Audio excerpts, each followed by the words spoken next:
con el abogado penalista Carlos Caro, que siempre tiene la amabilidad de conversar con nosotros. Carlos, ¿cómo estás? Muy buenos días. ¿Qué tal, Patricia? Buenos días. Gracias por la invitación. Cuéntanos cuál es el futuro de Pedro Castillo hoy. ¿Debiera extenderse su prisión preliminar a una prisión preventiva y de ahí en adelante, y si los tipos penales que se le están aplicando coinciden con su comportamiento, con el delito que claramente cometió? En efecto, Patricia, acá lo que tenemos es lo penal. Ya la Fiscalía está en etapa preparatoria, está pidiendo la prisión preventiva en contra del señor Castillo, y lo que se debe entender es que este es un caso muy simple, muy sencillo, es el caso más simple que hay contra Castillo, porque digamos el periodo de tiempo en el que ha delinquido es de aproximadamente 2 horas y la Fiscalía ya levantó todas las pruebas, testimonio, documentación. Entonces es el caso más sencillo que tiene, está en etapa avanzada y hoy día se discutirá la prisión preventiva.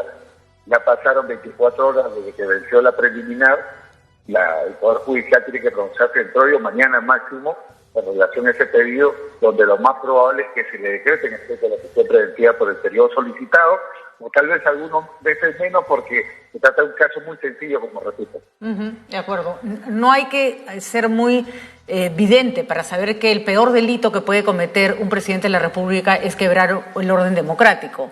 Y tampoco hay que ser muy clarividente para entender que después intentó fugarse, por amor a Dios. ¿A dónde se iba con toda su familia en un auto si no era a una embajada a asilarse, no? Claro, justamente, además de los temas probatorios, recordemos que el factor clave tiene que ver con el peligro de fuga o el peligro de participación de la justicia. Y lo que es peligro de fuga, como tú bien has señalado, ya está probado que intentó fugarse, asilarse en México.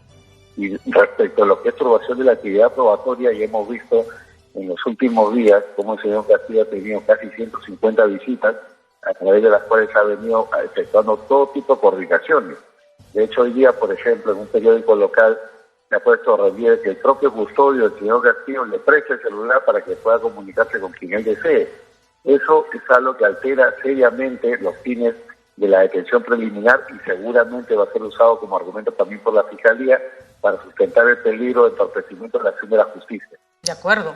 Es curioso porque, por ejemplo, este respaldo de los presidentes de izquierda, algunos, por supuesto, de México, Colombia, no hace más que complicar su situación, porque Fiscalía claramente podría decir el peligro de fuga, además, se sustenta en el hecho de que cualquier embajada lo va a recibir, ¿no?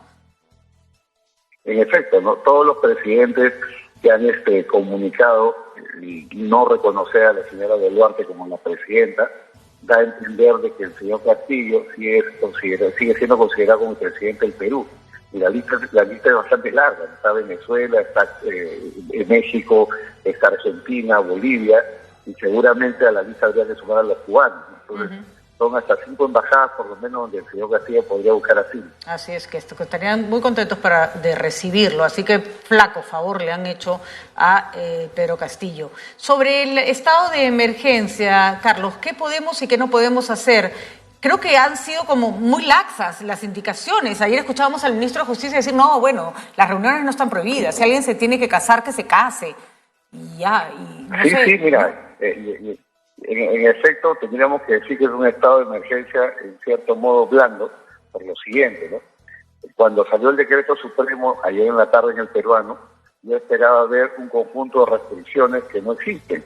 Lo único que se dice, lo típico de un estado de emergencia, que se va a recurrir no solo a la policía, sino también a las Fuerzas Armadas, que las Fuerzas Armadas y la policía pueden hacer el uso de la fuerza, y quedan restringidos lo que dice la Constitución, el derecho a la libertad de reunión, la libertad de tránsito, inviolabilidad del domicilio. Pero hay que entender lo siguiente, ya hace 30 años, el juez San Martín Castro, que ahora es juez supremo, cuando era juez de instrucción, dejó en claro algo que ya es tendencia a nivel latinoamericano, ¿no? Que los estados de emergencia no implica abuso de la autoridad.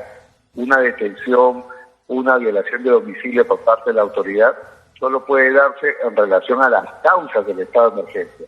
Y acá el estado de emergencia está decretado por las manifestaciones públicas, las alteraciones al orden público, de manera que no es que la policía te pueda detener porque considere que tienes un paquete de drogas en la espalda o porque de pronto considere que estás asociado a un hecho delictivo, no.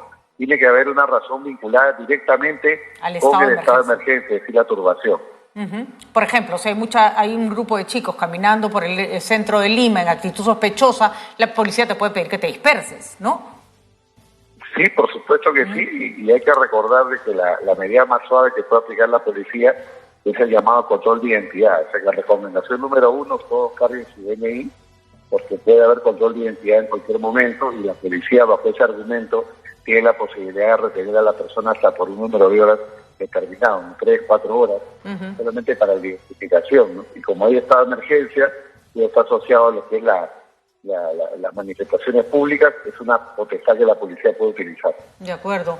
Esto va a durar un mes. En teoría, con este estado de emergencia laxo, la gente puede hacer reuniones por Navidad, entendemos, ¿no? Si ha dicho el ministro de Justicia que se pueden casar, bueno, las reuniones por Navidad también estarán permitidas, ¿no?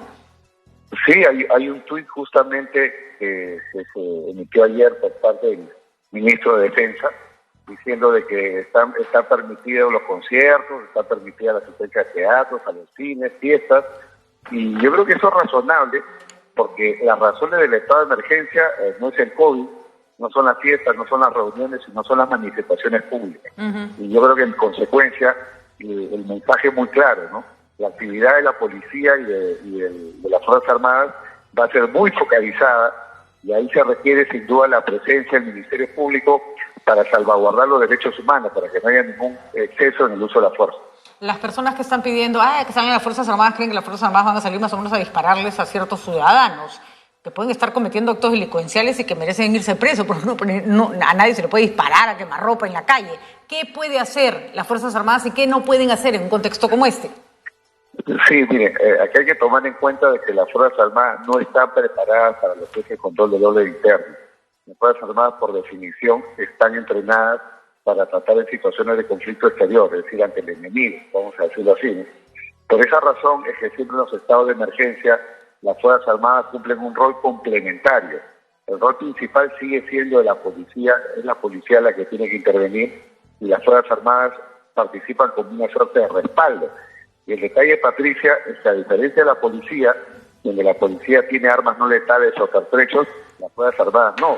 Las Fuerzas Armadas solamente utilizan armas de guerra, y evidentemente en un estado de emergencia estas no se pueden utilizar, salvo en una situación absolutamente extrema, donde por ejemplo un militar tenga que actuar en legítima defensa porque un ciudadano o un manifestante tenga un revólver o un arma y lo puede matar. De acuerdo. O no sé, se te viene una turba contra el aeropuerto y por lo menos no disparar a la gente, hacer disparos al aire. Es decir, algunas cosas se pueden, usando el sentido común, hacer para protegerse ellos sin atentar contra los derechos humanos, claramente, ¿no? Exactamente, ¿no? Pero lo que no pueden hacer es disparar contra la población, ni la policía ni las Fuerzas Armadas. Eso sería un delito que sería además agravado conforme a la regla del Código Penal y el Derecho Penal Internacional. Buen punto. Entonces, no, para todas las personas que piden a gritos que las Fuerzas Armadas más o menos repelan a la población con fuerza de armas, ese es un escenario imposible, ¿no? Así que gracias a Dios es un escenario imposible. Muchísimas gracias, Carlos. Vamos a ver cómo decide la justicia, porque finalmente el que hace el pedido es el fiscal y es el juez el que determina cuál debe ser el régimen que tenga Pedro Castillo en estas próximas horas, que la lógica dice que Pedro Castillo se tiene que quedar preso. Y creo, tal vez, Carlos, que falta un discurso del gobierno más claro para explicar que el señor Castillo hizo lo peor que un presidente puede hacer cuando se le encarga un cargo como el que tenía, el más importante de la nación, ¿no es cierto?